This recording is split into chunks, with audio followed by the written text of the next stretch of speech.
My best friend accused me of getting his sister pregnant. I proved my innocence with travel receipts and a 0% DNA test. But my parents disowned me anyway, and now have a restraining order they never saw coming. I'm 26 years old. I work in digital marketing for a mid-sized company. And honestly, I need to tell this story because there are times when I still wake up in the middle of the night wondering how the hell my life turned into this. I mean, like 2.5 years ago, everything was relatively normal. I had my apartment, my friends, a pretty good relationship with my parents, even though they were a bit traditional and controlling, but nothing out of the ordinary. Now I basically have no family. I have a restraining order against my own parents, and it all started with a lie so absurd that if someone told me about it, I'd probably think it's a bad Lifetime movie or something. I should start at the beginning, I guess. I met Austin in college, like we were roommates sophomore year, and we became best friends almost immediately.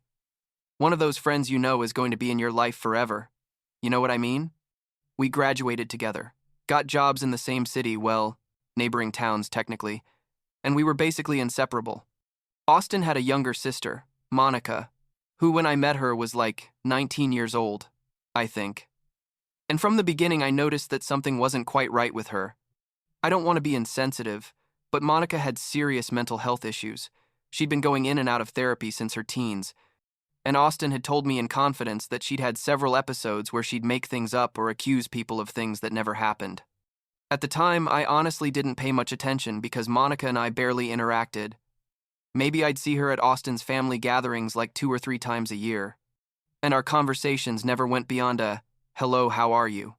The thing is, my life was pretty quiet and predictable until March 2023, which is when everything went to hell. I was in my apartment on a Sunday afternoon, I think watching some game or playing video games. I don't even remember.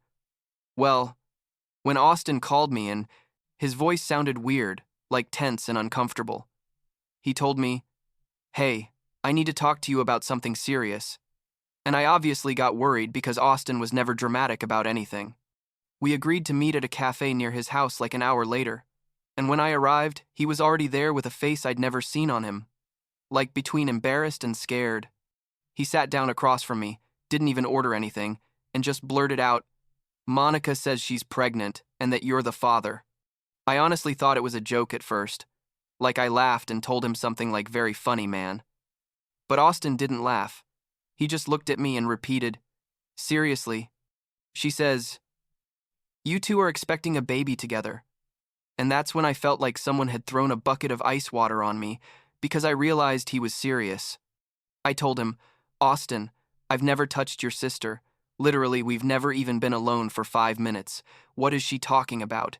And he looked super uncomfortable, told me that Monica had told her parents that we'd had something like 4 months ago, in November of the previous year, and that now she was about 3 months pregnant. I was in total shock. I mean, I couldn't even process what I was hearing. I repeated to him over and over that this was impossible, that nothing had ever happened between Monica and me, that we hadn't even had a real conversation in our entire friendship. And Austin believed me. I could see it in his eyes. But he told me his parents were furious, and that Monica was insisting it was true. I left that cafe feeling like I was in a nightmare I couldn't wake up from, and the first thing I did was check my calendar and my messages from November to see where I'd been exactly.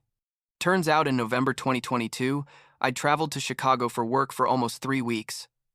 I'd been at conferences and meetings practically every day. I had emails, hotel receipts, photos with colleagues. Literally, the entire paper trail, proving I hadn't been anywhere near my town during the period when I supposedly got Monica pregnant. I sent all that information to Austin, told him, "Look, I was in another state. This is physically impossible." And he responded that he knew, that he believed me, but that Monica wasn't listening to reason and that his parents were completely supporting her. The next few weeks were total hell. I told Monica, through messages because I didn't want to see her in person, that we needed to do a prenatal paternity test, that it was the only way to resolve this without drama. She flatly refused, said those tests were dangerous for the baby, which is a lie. Non-invasive prenatal DNA tests are super safe, and that I just wanted to hurt her and my son. That message made me so angry. I had to turn off my phone and go walk for like an hour to calm down. Austin told me his parents were pressuring Monica to accept the test, but she kept refusing, and I started getting paranoid thinking about what would happen if this got out of control. And then, in April, I think, my own parents found out. I don't know exactly how. Probably Austin's parents told them or something, since our families knew each other a bit. And one night, they showed up at my apartment without warning. My mother was crying. My father had that disappointed face that always made me feel like a 5-year-old, and they basically told me they knew about Monica and the baby. I tried to explain to them exactly the same thing I'd explained to Austin, showed them my calendar, my travel receipts, everything, but my mother just kept saying that a woman wouldn't make something like this up, that Monica had no reason to lie, and my father yelled at me that I needed to be a man and take responsibility. I told them over and over that I was in Chicago when this supposedly happened, that it was literally impossible for me to be the father, but they didn't want to listen. My father told me that trips can be faked, that maybe I'd flown back for a weekend without telling anyone, and I just stood there thinking, are you seriously suggesting I orchestrated an entire secret trip just to sleep with my best friend's sister and then deny everything? The conversation ended with my father telling me I had 2 options. Either accept that I was the father and start doing the right thing, or become a son they couldn't be proud of. My mother added something about how they'd raised me better than this, about family values and responsibility, and honestly, at that moment, I felt like they were speaking another language, because nothing they were saying made sense. I repeated one last time, I'm not the father, nothing happened with Monica, and I'm going to prove it when the baby is born. And my father looked at me with a disgust I'll never forget and told me, then you're no longer our son. Just like that, literally those exact words. My mother nodded, crying but nodded, and they both left my apartment, leaving me standing there, in the living room, feeling like all the air had been sucked out of my lungs. The next few months were torture. Honestly. My parents completely stopped talking to me, blocked my number, and according to what Austin told me later, they were going around telling the entire extended family that I was irresponsible, that I'd gotten a girl pregnant and was refusing to accept it. Austin continued being my friend, which I was infinitely grateful for because he was basically the only person who believed me, besides my girlfriend at the time, Andrea, who thank God also knew this whole situation was crazy. Monica's pregnancy progressed. She kept posting things on social media about being a single mom and how difficult it was, and although she never mentioned me by name, it was obvious to anyone who knew the situation who she was referring to. In August, I think it was August, yeah, Monica had the baby. A girl. Austin sent me a message saying she'd been born, and that now we could do the paternity test because Monica couldn't refuse anymore, the court could order it. I hired a lawyer, Stephen, who explained the whole process to me, and basically we requested a court-ordered paternity test. Monica still tried to fight against it. Her lawyer argued that I just wanted to harass her, but the judge was pretty clear. If she was claiming I was the father, then the test was necessary to establish child support or to clear my name, depending on the result. The test was done like 2 weeks after the birth. It was super simple. Just a swab on the baby's cheek and another on mine, and they told us the results would take like a week. That week was probably the most stressful of my life up to that point. I wasn't sleeping well. I kept checking my phone constantly, and although I logically knew the results were going to confirm what I already knew, there was a tiny part of me that was scared something would go wrong, that there'd be an error or something. Andrea told me to calm down, that everything would be fine, but it's hard to stay calm when basically your entire life depends on a lab test, you know? The results came on a Tuesday morning. Stephen called me and the first thing he said was, "Good news, 0% probability of paternity." We weren't even distant relatives, literally zero genetic connection between that baby and me. I felt such huge relief, I almost started crying right there in my office. I had to go out and walk for a while to process everything. I sent the results to Austin, who responded that he was so sorry for everything that had happened and that he'd make sure his parents and Monica saw the official results. I also sent them to my parents by email because they were still blocking me on everything else. And I put in the subject line something like paternity test. I'm innocent. Pretty dramatic, honestly, but at that moment, I felt justified. And here's where you'd think the story ends well, that my parents were going to apologize and everything. would go back to normal. But no. Oh no. This was just starting to get really ugly. Like a week after the results came out, I got a message from my mother, the first in months, saying they needed to talk to me, that they wanted to apologize in person. I honestly didn't know what to do. Like on one hand, I obviously wanted them to acknowledge they'd been wrong, but on the other hand, I was so angry about everything that had happened that I wasn't sure I could have a civilized conversation with them. I ended up agreeing to see them at a neutral restaurant. I didn't want them coming to my apartment again. They arrived with somber faces. My mother had been crying, that was obvious, and my father looked uncomfortable like I'd never seen him. They sat down and basically gave me the most mediocre apology I've ever heard. Something like, "We're sorry. We were worried about Monica and the baby, but we never really doubted your character. We just wanted you to do the right thing if you were the father." I told them that the point was, I'd told them from the beginning, I wasn't the father, that I'd shown them proof I was in another state, and that they decided to believe a person who was basically a stranger to them instead of believing their own son.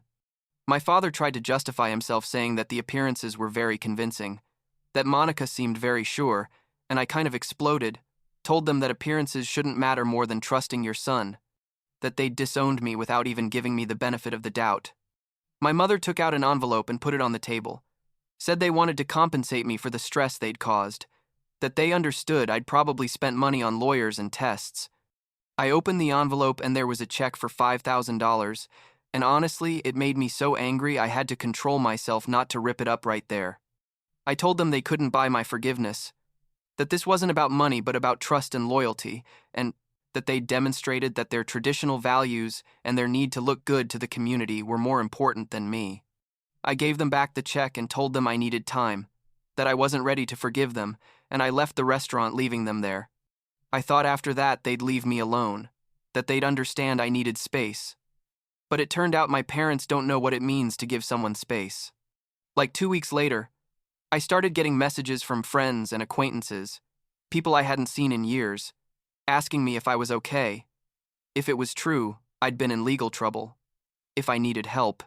At first I didn't understand what was happening, but then Patrick, a friend from high school, called me and told me directly, "Hey, your mom contacted me on Facebook telling me you're going through a crisis and that if I see you I should convince you to talk to them. What's up with that?" I was frozen. Turns out my parents had started a kind of PR campaign, contacting people from my life to paint themselves as concerned parents and me as a rebellious son who needed intervention.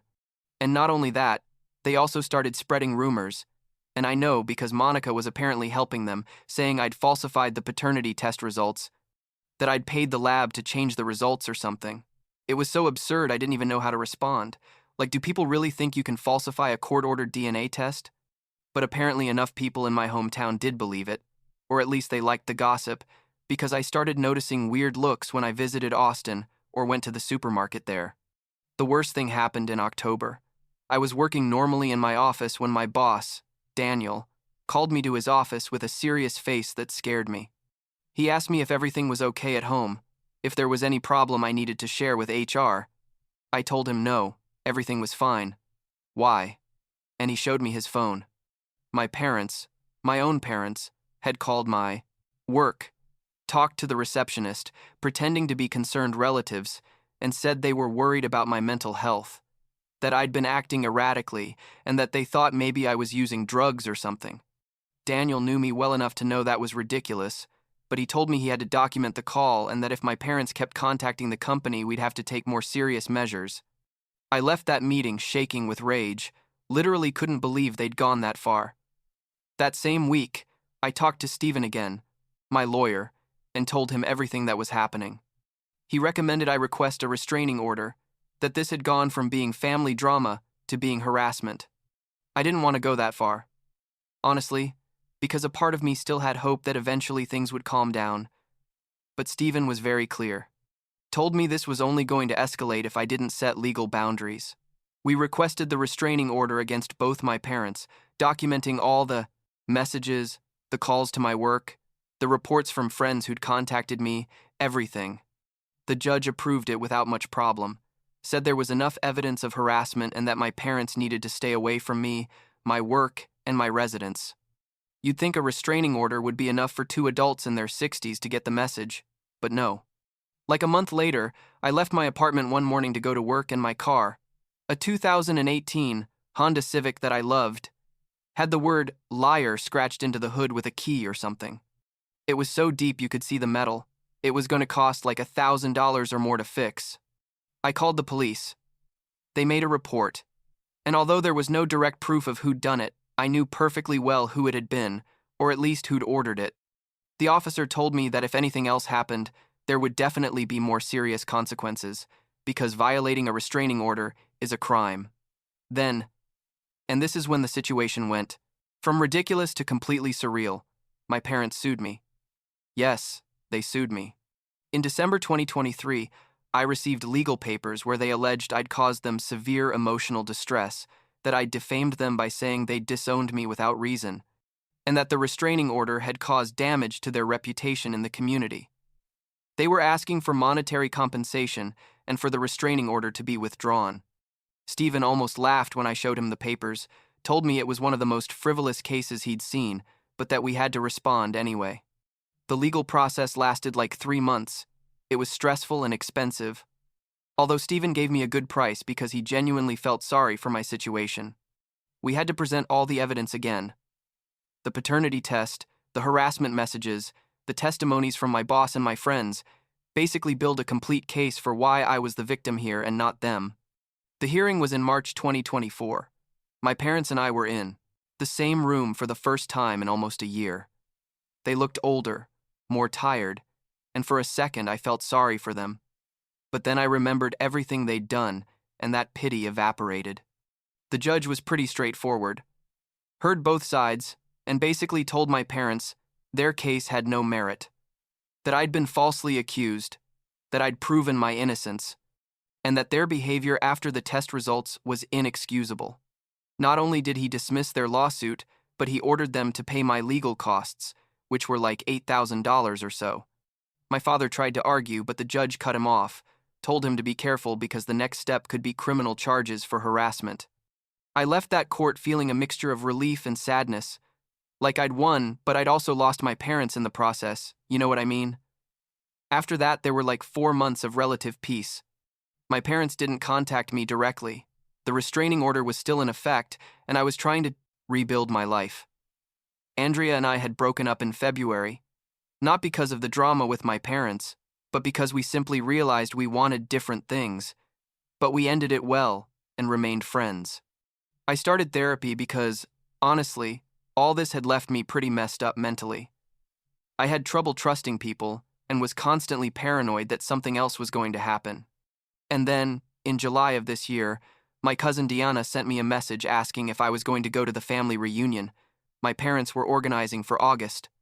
I told her, "What family reunion?" And she sent me a screenshot of a family WhatsApp group where my parents had announced they were going to have a big reunion to reconnect the whole family, that they'd been going through difficult times but wanted to heal and move forward.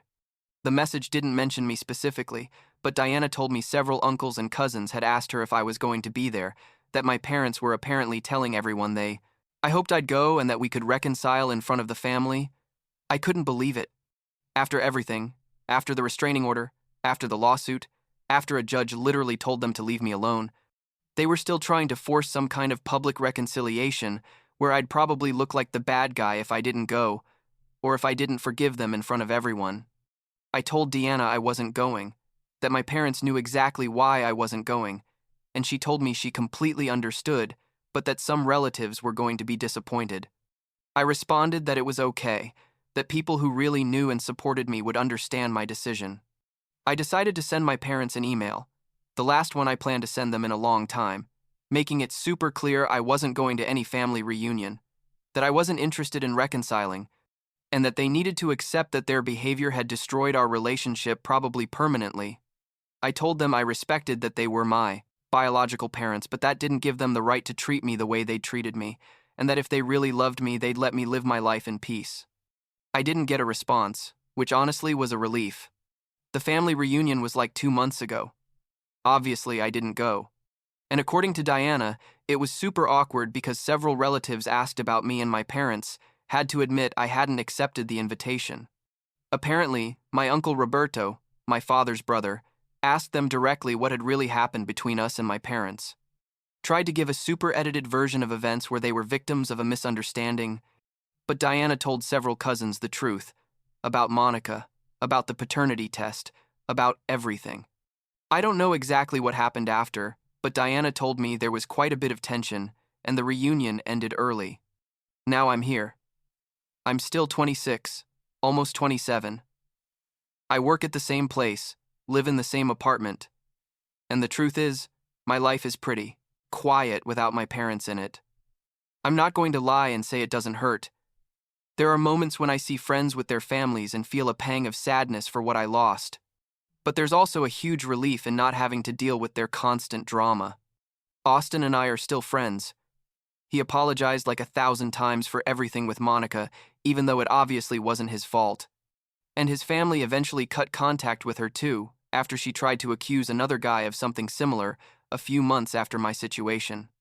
Sometimes I wonder if I did the right thing, if I should have been more patient with my parents or if I should give them another chance. But then I remember the feeling of standing in that court, hearing them argue that I'd caused them emotional harm, and I know I made the right decision. Family shouldn't be unconditional when that unconditionality means you can treat someone like garbage and expect them to forgive you just because you share blood. Last, the month my therapist asked me if I ever thought I could forgive them in the future. And I told her honestly, I don't know. Maybe in several years, if they demonstrate they've really changed and understand the magnitude of what they did. But for now, I need to protect my mental peace, and that means keeping them away. My parents are never going to admit they were completely wrong from the beginning. They're never going to acknowledge they destroyed our relationship through their own stubbornness and pride, and I can't force them to have that revelation. What I do know is I've learned a lot about boundaries, about the value of having people in your life who believe you when you tell the truth, and about how sometimes the best decision is to walk away from toxic relationships even when they're with your family. I still have difficult days when I feel guilty or wonder what my parents are doing.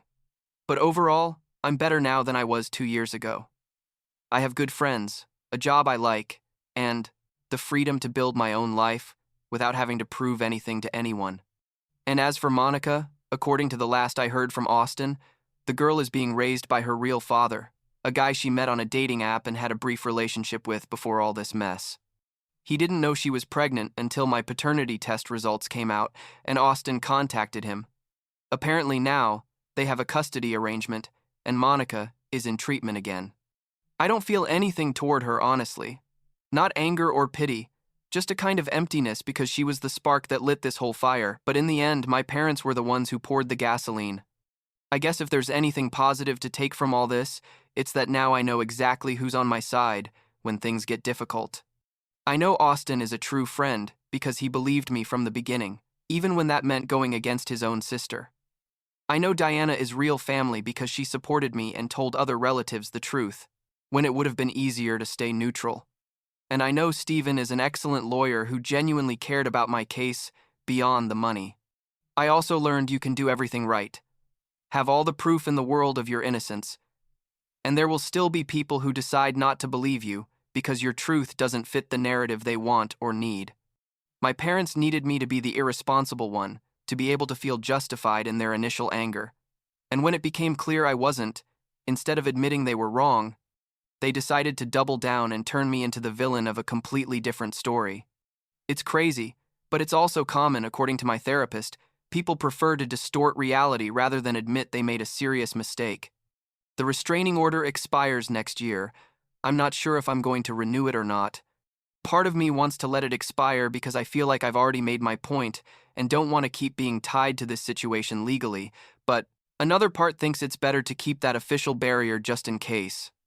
Stephen tells me to wait and see how they behave in the next few months before deciding that if they start trying to contact me again when the expiration date approaches, then I should definitely renew it. The last thing that happened to me related to all this was like 3 weeks ago. I was at the supermarket and I ran into an acquaintance of my mother's, Mrs. Hernandez, who lives on her same street. She saw me and literally turned the other way and went walking fast like I had a contagious disease. In the past, that would have bothered me or made me feel bad, but now it just made me laugh because I realized I don't care what those people think of me. If they want to believe distorted versions of my story, that's on them. I know the truth, and the people who matter to me know it too. I think what surprises me most about all this is realizing how fragile some family relationships are.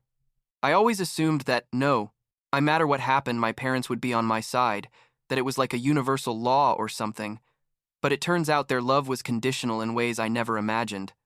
And the saddest thing is, the condition wasn't even that I did something really bad. The condition was that I behaved the way they expected me to behave in a completely fabricated situation. They wanted me to accept a responsibility that wasn't mine, just so they could feel good about raising a son who does the right thing, regardless of the fact that doing the right thing in that context would have been literally ruining my life based on a lie. Sometimes I think about what my life would be like if I'd simply accepted what Monica was saying from the beginning. If I'd said, yeah, okay, she's my daughter, and started paying child support for a baby that wasn't mine. My parents would probably be proud, Monica would be happy, and I'd be absolutely miserable, living a giant lie just to keep the peace. The paternity test would have eventually revealed the truth anyway when the girl was older. And then what? I would have wasted years and probably thousands of dollars on a completely false situation. No. I definitely did the right thing by standing firm on the truth, even when that meant losing my family. Every so often, someone asks me if I miss my parents, and the honest answer is, yes. I miss the parents I thought I had. I miss the illusion of that relationship, but I don't miss the real people they turned out to be. I miss being able to call my mom when I have a bad day or share good news with my dad, but I don't miss the constant drama, the distrust, the harassment. It's like mourning people who are technically still alive but are no longer part of your life. It's a weird and complicated type of loss that not many people understand. My plans for the future are pretty simple. Continue with my therapy, keep building my career, maybe move to another city where there aren't so many people who know my story, and eventually maybe find a partner and start my own family someday. And when I think about having my own kids, if I have them, I know exactly what kind of father I don't want to be. I want to be someone who believes their kids when they tell the truth, who defends them, even when it's uncomfortable, who values integrity over social appearances. Basically everything my parents weren't. And well, I guess that's my story. I was falsely accused of getting someone pregnant, proved my innocence with literal science, and still lost my family because they decided their pride was more important than me. I've spent the last 2 years trying to process all this and rebuild my life, and while it's not perfect and there are difficult days, at least now I have peace. The restraining order is still in effect. My parents apparently finally understood I'm not going to change my mind, and I'm focused on my future instead of staying trapped in this drama from the past. If they eventually want to make a real and genuine effort at reconciliation, to truly apologize and accept full responsibility for what they did, maybe at that point we can talk. But until then, I'm okay without them in my life. It's sad, but it's reality.